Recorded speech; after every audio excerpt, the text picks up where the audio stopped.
स्वागत है दोस्तों फिर से आपका हमारे चैनल पे। दोस्तों जैसा कि आप जानते हैं कि आपका बिहार पुलिस का एग्ज़ाम होने वाला है और इसका थंबनेल में भी यह लिखा हुआ है कि कमज़ोर से कमज़ोर विद्यार्थी इसको एक बार में ही याद कर सकते हैं। जी हाँ, यह वीडियो आप शुरू से अंत तक देखिए, उसके बाद आप कमेंट करके ज़रूर बताइएगा कि आपको 50 क्वेश्चन में से कितना क्वेश्चन याद हुआ।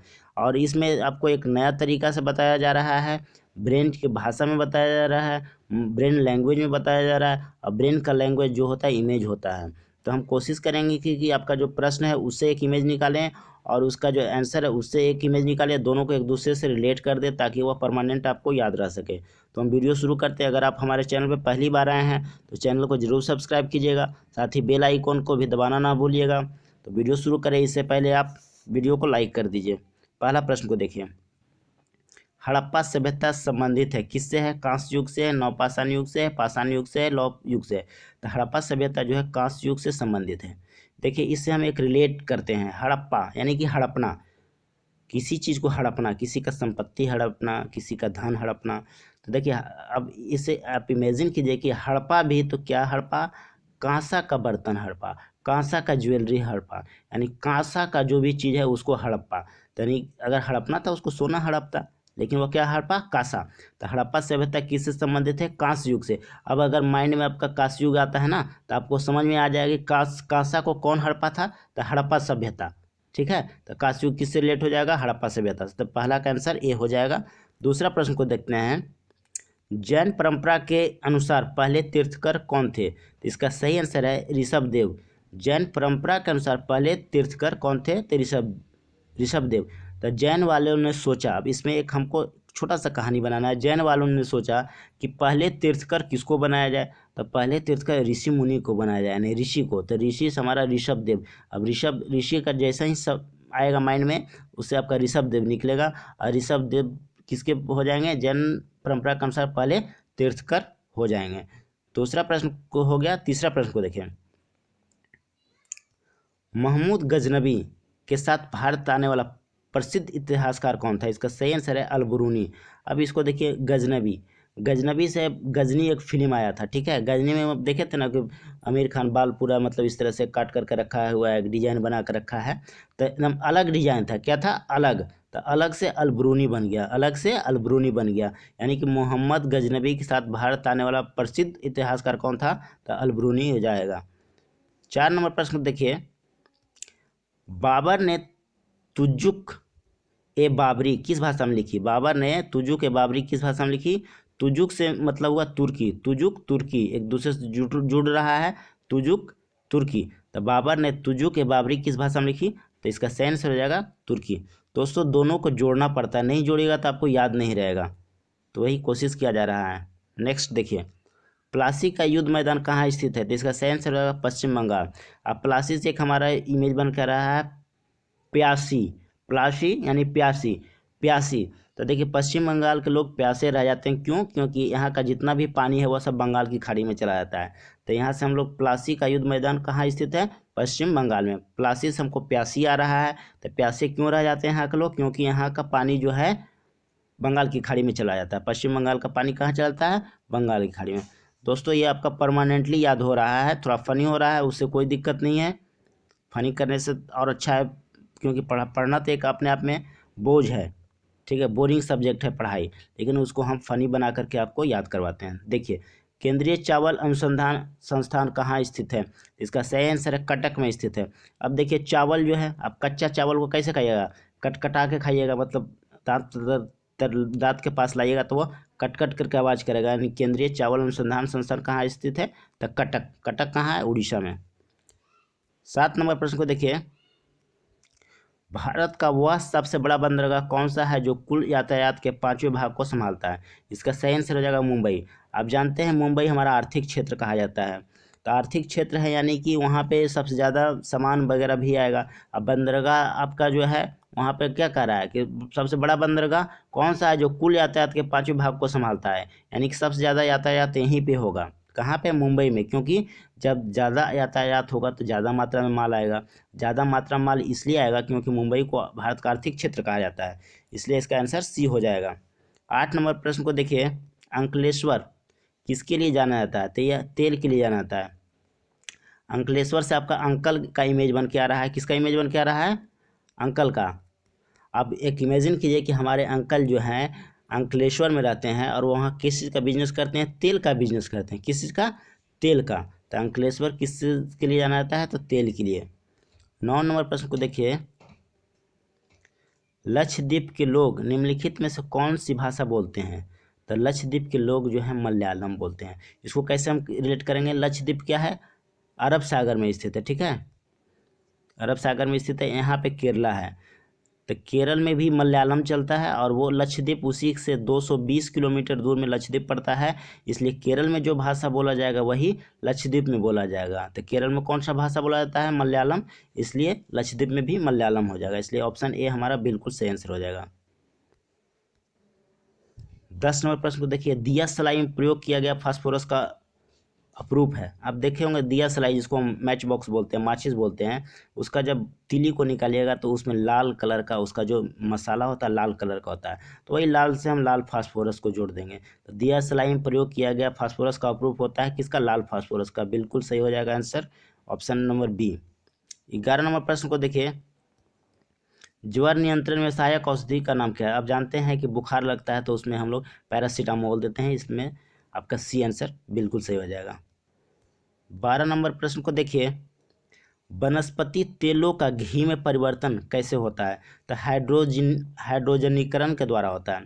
तो देखिए आप वनस्पति तेल को घी में कन्वर्ट कर रहे हैं, तो उसका आंसर है हाइड्रोजनीकरण। हाइड्रोजनीकरण से आपका हाइड्रोजन ड्रोजन यानी कि ड्रोन यहाँ एक इमेज बन के आ रहा है। तो आप एक इमेजिन कीजिए कि वनस्पति तेल है और वो कन्वर्ट हो रहा है किस में? घी में। और यहाँ पर आपने क्या लगा रखा है? ड्रोन। ड्रोन से आप उसको देख रहे हैं, यानी वनस्पति तेल का घी में परिवर्तन ड्रोन हाइड्रोजनीकरण। ड्रोन से आपका हाइड्रोजन बन जाएगा, हाइड्रोजनीकरण द्वारा होता है। इसलिए ऑप्शन डी बिल्कुल सही आंसर हो जाएगा। दोस्तों याद करने का यही तरीका है कि उसको किसी न किसी तरीका से उसको इमेज में कन्वर्ट कीजिए और उसको रिलेट कीजिए, तभी याद होगा, नहीं तो आप रटते रह जाइएगा और भूल जाइएगा। और ये वीडियो जब खत्म हो जाएगा तो एक बार फिर इसको आप देखिएगा, इसको म्यूट करके देखिएगा, आवाज़ को म्यूट करके आप देखिएगा कि कौन सा है, टिक लगाते हैं, उससे आप मिलाइएगा कि आप पहले गेस कीजिएगा कौन सा सही हो रहा है, और इसमें वीडियो को भी चलाते रहिएगा, उसमें टिक लगेगा, उससे आप मिला सकते हैं। नेक्स्ट देखिए, समुद्री शैवाल में क्या होता है? तो समुद्र में क्या होता है? आप जानते हैं कि आयोडीन होता है, लवण होता है। तो समुद्र में जो शैवाल रहेगा तो वो कैसा होगा? आयोडाइड हो जाएगा। तो समुद्री शैवाल में क्या होता है? आयोडाइड होता है। 14 नंबर प्रश्न को देखिए, बहुत ही इंपॉर्टेंट है, सेलुलोज निम्नलिखित में किसका मुख्य घटक है? तो इसका सही आंसर हो जाएगा कोशिका भित्ति। इसे एक इमेज निकालते हैं, सेलुलोज। तो लॉज यहाँ से इमेज बन के आ रहा है, क्या? लॉज, जिसमें हम लोग रहते थे, पढ़ते थे पहले। ठीक है, तो सेलुलोज मतलब लॉज। तो लॉज, लॉज का जो भित्ति होता है, वो भित्ति मतलब क्या होता है? दीवार। तो क्या चीज़ का बना रहता है? किसी का न किसी का बना रहता है ना। तो सेलुलोज यानी लॉज, लॉज का भित्ति क्या होता है? किसका बनाता है? किसका बना रहता है? किसका? भित्ति, कोशिका भित्ति। भित्ति से आपका हो जाएगा दीवार, और किसका है? तो किसका भित्ति यानी कोशिका भित्ति। तो सेलुलोज निम्नलिखित में से किसका मुख्य घटक है? तो कोशिका भित्ति का। 15 नंबर प्रश्न को देखिए, भ्रूण विकास के लिए निम्नलिखित में से किस अंग के द्वारा खाद्य की पूर्ति की जाती है? भ्रूण जानते हैं ना कि गर्भाशय में पलता है। तो गर्भाशय में जब पलेगा तो उसको भोजन कहाँ से मिलेगा? गर्भाशय से ही मिलेगा।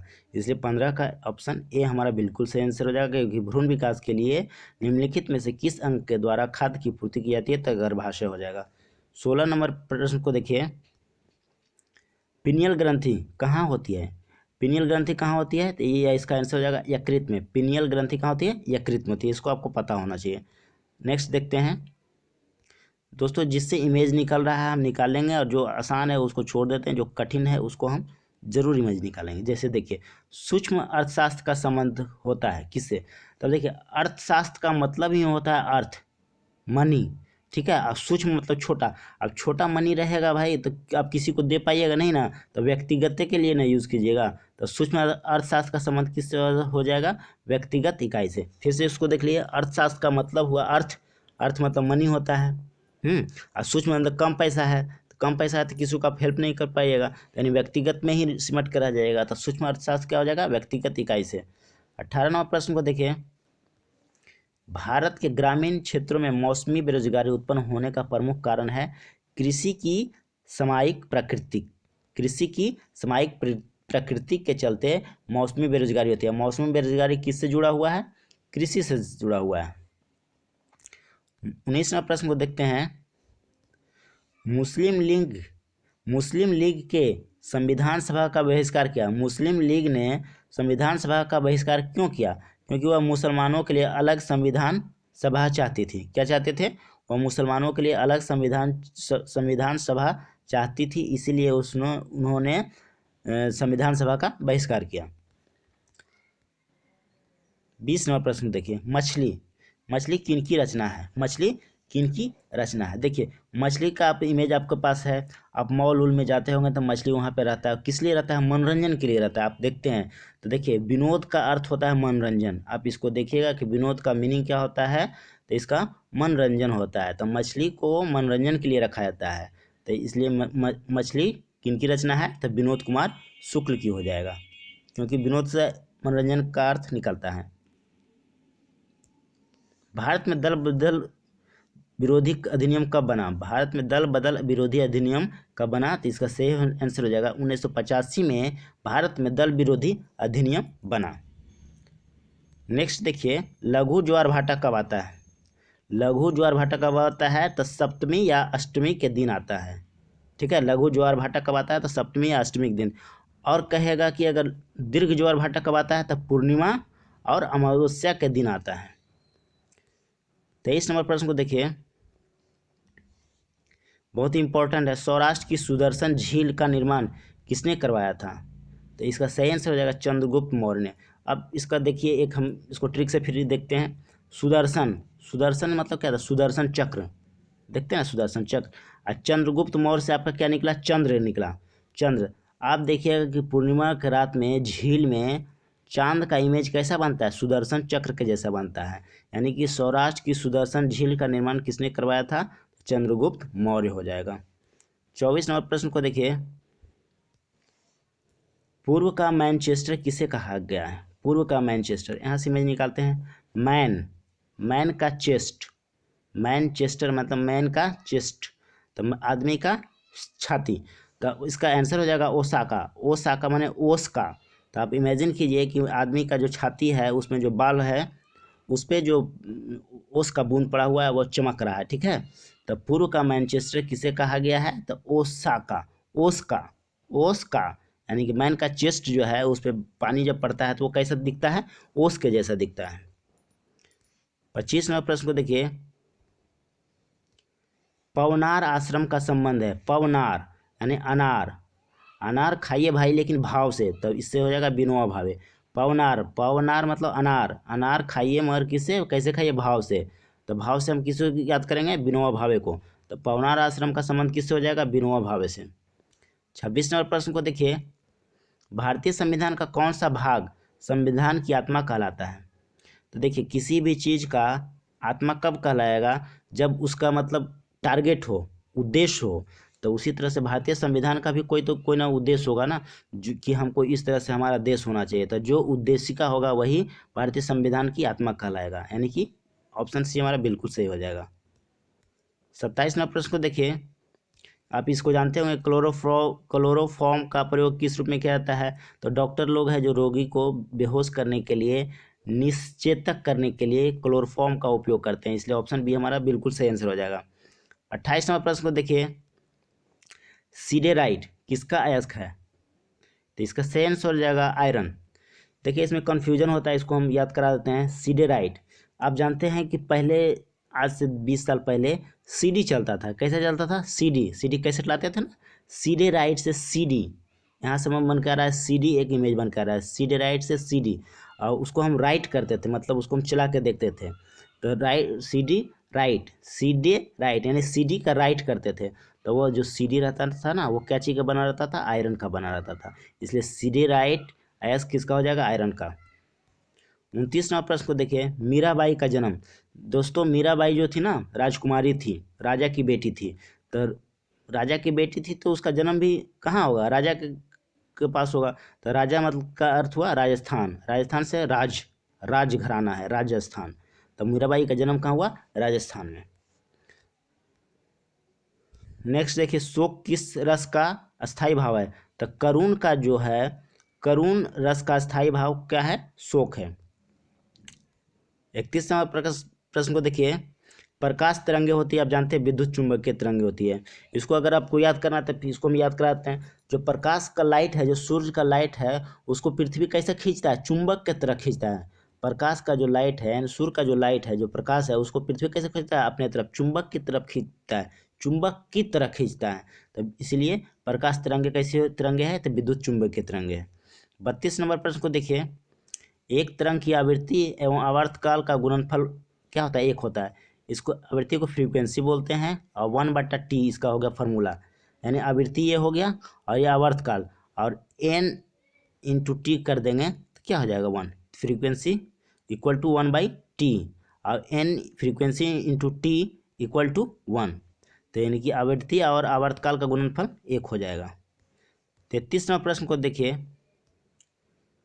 प्रच्छन्न बेरोजगारी का सामान्यतः अर्थ होता है श्रमिक की सीमांत उत्पादकता शून्य, यानी कि आपकी बेरोजगारी, ठीक है, आपकी बेरोजगारी, प्रच्छन्न बेरोजगारी कर रहा है।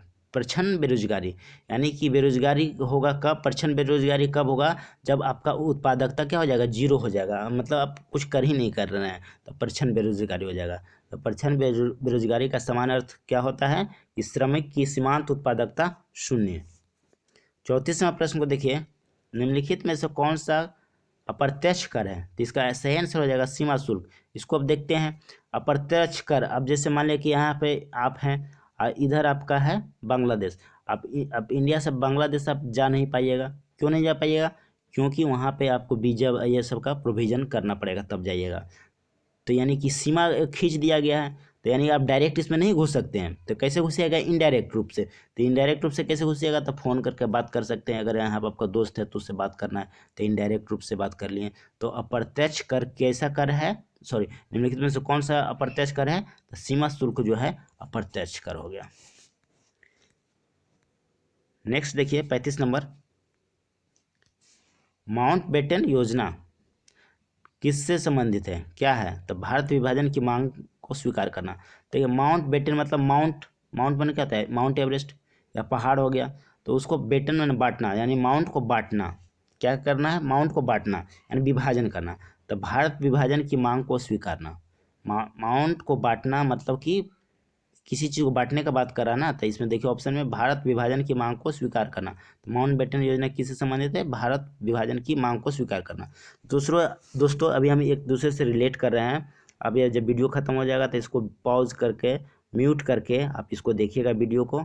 उसके बाद आप देखिएगा कितना आप सही कर पाते हैं और कमेंट करके जरूर बताइएगा। नेक्स्ट देखिए, किस आंदोलन को लोकप्रिय बनाने के हेतु बच्चों ने वानर सेना और लड़कियों ने मंजरी सेना का गठन किया था? तो कौन सा है वो? तो वह है सविनय अवज्ञा आंदोलन।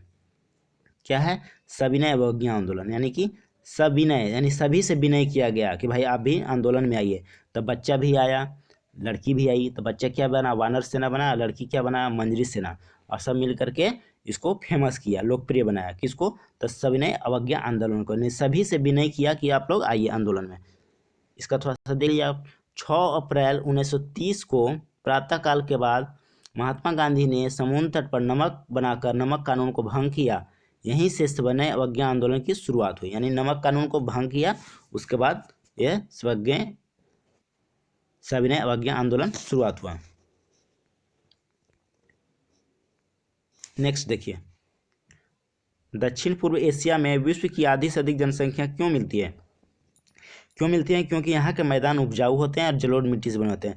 जहाँ का मैदान उपजाऊ होगा वहाँ पे लोग ज़्यादा बसेंगे, सिंपल सी बात है। यानी कि दक्षिण पूर्व एशिया में विश्व की आधी से अधिक जनसंख्या क्यों मिलती है?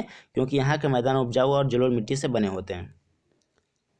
नेक्स्ट देखिए 38 नंबर प्रश्न को देखिए, जवारीय वन सर्वप्रमुख वृक्ष कौन सा है? जवारीय वन का सर्वप्रमुख वृक्ष कौन सा है? तो इसका सही आंसर हो जाएगा सुंदरी। अब कैसे इसको याद करेंगे? जवरिये यानी जवरिया जोड़ी फिल्म आया था, जवरिये, जवरिये से जवरिया जोड़ी, यानी जवरिया जोड़ी बनाता है। तो किससे बनाइएगा आप? सुंदर रहे लड़की उसी से ना। तो जवरिये वन का सर्वप्रमुख वृक्ष कौन सा हो जाएगा? सुंदरी। ठीक है, अगला प्रश्न देखें।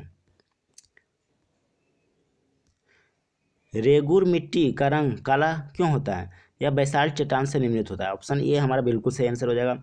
अब देखिए रेगुर मिट्टी यानी गुड़ है, गुड़ में अगर आप बेसाल्ट यानी साल्ट अगर मिलाते हैं ना तो कैसा हो जाएगा, काला रंग हो जाएगा। यानी कि रेगुर मिट्टी का रंग काला होता है, क्यों? क्योंकि इसमें साल्ट मिलाते हैं। साल्ट से क्या हो जाएगा, बेसाल्ट। बेसाल्ट चट्टान से निर्मित है, इसलिए रेगुर मिट्टी का रंग काला होता है। 40 नंबर प्रश्न को देखिए, हॉकी का गेंद का रंग कैसा होता है? तो इसका सफ़ेद होता है। आप कंफ्यूज कर जाएगा, कभी लाल हो सकता है, पीला या काला, कंफ्यूजन होगा, उसको दूर कर लिए। हॉकी का रंग, हॉकी माने हाँकना, हौंकना नहीं बोलते हम लोग, हौंकना मतलब कि पंखा हाँकना। तब आप इमेजिन कीजिए कि यहाँ पे बॉल रखा हुआ है, उस पर बहुत सारा डस्ट उस्ट पकड़ा हुआ है, उसको हाँक रहे हैं।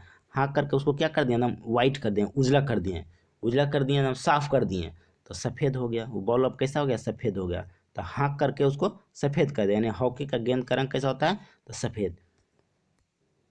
नेक्स्ट प्रश्न को देखिए, स्वर्ण कमल पुरस्कार का संबंध किससे? देखिए स्वर्ण कमल एक तमिल फिल्म है, इसलिए फिल्म से संबंधित हो जाएगा। स्वर्ण कमल पुरस्कार का संबंध किससे है, फिल्म से। अब स्वर्ण कमल नेट में सर्च करके देखिएगा, तमिल फिल्म है, इसे स्वर्ण कमल को हम लोग फिल्म से जोड़ सकते हैं। तो स्वर्ण कमल पुरस्कार संबंधित है किससे, फिल्म से। 42 नंबर प्रश्न को देखिए, बाउल किस राज्य का लोक नृत्य है? तो बाउल किस राज्य का लोक नृत्य है? तो बंगाल का है। इसको कैसे याद करेंगे, बाउल मीन्स कटोरा होता है। आप इमेजिन कीजिए कि बाउल से आप खा रहे हैं, कटोरा से खा रहे हैं, तो क्या होगा, कटोरा से जब खाइएगा तो आपके गाल, बंगाल से गाल, गाल में क्या लग जाएगा, बढ़िया से नहीं खा पाइएगा, ठीक है। बाउल से तो खाने का चीज़ नहीं है, यानी कि बाउल से किसी चीज़ को, यानी कटोरा से किसी चीज़ को खाइएगा तो आपके गाल में लग जाएगा, तो गाल से क्या हो जाएगा, बंगाल। तो बाउल किस राज्य का लोक नृत्य है? तो पश्चिम बंगाल का। 43 नंबर प्रश्न को देखिए, निम्नलिखित में से कौन जैन धर्म का महत्वपूर्ण सिद्धांत है? जैन धर्म का महत्वपूर्ण सिद्धांत है अनेकांतवाद। क्या है, अनेकांतवाद। इसको दूसरा इसका नाम बताते हैं यस स्यादवाद, स्यादवाद। तो अनेकांतवाद हम देखते हैं, इसको रिलेट करते हैं कि देखिए जैन धर्म के लोग जो है मानते हैं, तो वो क्या रहते हैं, वो लोग बिना वस्त्र के रहते हैं। तो बिना वस्त्र के रहेंगे तो एकांत में रहना पसंद करेंगे, तो अनेकांतवाद हो जाएगा। इस तरह से आप उसको जोड़ सकते हैं। नेक्स्ट देखिए, महात्मा बुद्ध द्वारा प्रतिपादित मध्यम मार्ग में कर्म के कितने सिद्धांत समाविष्ट किए गए हैं? तो 10 सिद्धांतों को उन्होंने समाविष्ट किया है। महात्मा बुद्ध द्वारा प्रतिपादित मध्यम मार्ग में कर्म के कितने सिद्धांत समाविष्ट थे? 10। अब देखिए मध्यम मार्ग का रहा ना, तो मध्यम से आपका माध्यमिक होता है। माध्यमिक या 10th क्लास को ही माध्यमिक बोलते हैं ना, तो 10th से हम इसको 10 को जोड़ सकते हैं। तो महात्मा बुद्ध द्वारा प्रतिपादित मध्यम मार्ग में कर्म के कितने सिद्धांत समाविष्ट थे? तो 10। 45वां प्रश्न को देखिए, बहुत ही इंपॉर्टेंट क्वेश्चन है कि पर्वत शिलाओं को काटकर मंदिर निर्माण का सर्वश्रेष्ठ कला का विकास किसने किया? तो देखिए क्या किया था कि पत्थर को काट करके यानी कूट दिया था। पत्थर को क्या किया था, शिलाओं को काट काट करके मंदिर ने बनाया, यानी शिलाओं को कूट दिया था। तो कूट से क्या हो जाएगा, राष्ट्रकूट यानी पर्वत शिलाओं को काटकर मंदिर निर्माण की सर्वश्रेष्ठ कला का विकास किसने किया? तो राष्ट्रकूट ने। 46 नंबर प्रश्न को देखिए, दिल्ली सल्तनत VVI क्वेश्चन पर कुल कितने वंशों ने शासन किया? तो इसका सही आंसर हो जाएगा 5। अब इसमें हमेशा कन्फ्यूजन हो सकता है, 7 भी अब मार सकते हैं, 6 भी मार सकते हैं, 8 भी मार सकते हैं, 5 भी मार सकते हैं। तो ये कन्फ्यूजन को हम दूर कर देते हैं कि देखिए जब भी कोई, अब मोटा मोटा ऐसा इमेजिन कीजिए कि जब भी सरकार बनता है तो कितने साल के लिए रहता है, जनरली 5 साल के लिए, नियम तो कहता है 5 साल ना। तो जब दिल्ली पर सल्तनत होगा, कोई भी सरकार बनाएगा तो कितने साल तक होगा, तो 5 साल तक। तो दिल्ली सल्तनत पर कुल कितने वंशों ने शासन किया? तो 5। नेक्स्ट देखिए, समुद्र की गर्म धाराएं किधर बहती है?